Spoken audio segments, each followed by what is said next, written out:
3 Nephi chapter 6. The Nephites prosper. Pride, wealth, and class distinctions arise. The church is rent with dissension. Satan leads the people in open rebellion. Many prophets cry repentance and are slain.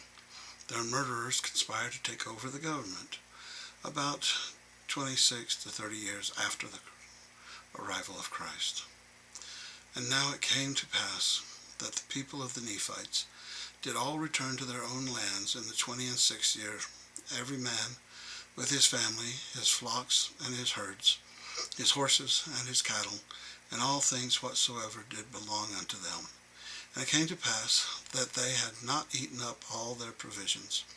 Therefore they did take with them all that they had not devoured, of all their grain of every kind, and their gold, and their silver, and all the precious things, and they did return to their own lands and their possessions, both on the north and on the south, both on the land northward and on the land southward.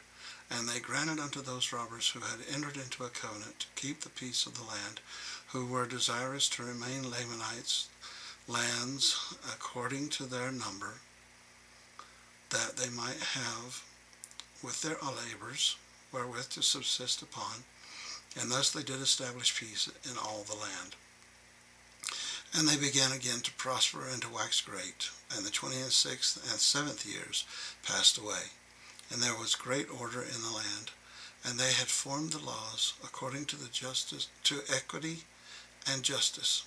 And now there was nothing in all the land to hinder the people from prospering continually, except they should fall into transgression.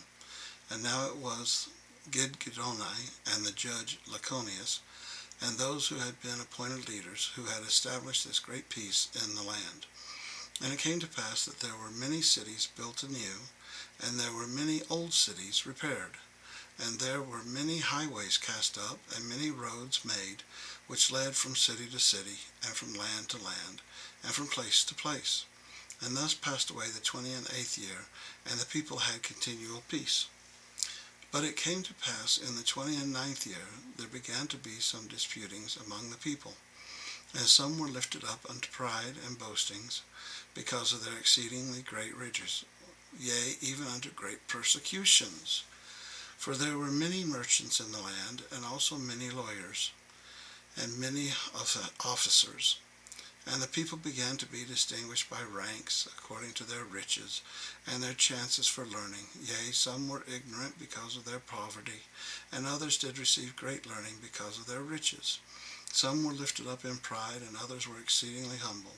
Some did return railing for railing, while others would receive railing and in persecution, and all manner of afflictions, and would not turn and revile again, but were humble and penitent before God.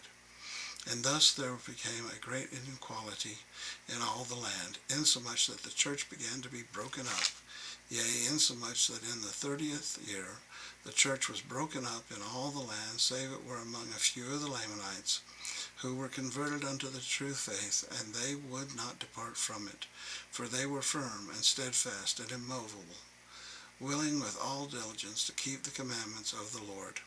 And now the cause of this iniquity of the people was this: Satan had great power unto the stirring up of the people to do all manner of iniquity, and to the puffing them up with pride, tempting them to seek for power and authority and riches and the vain things of the world.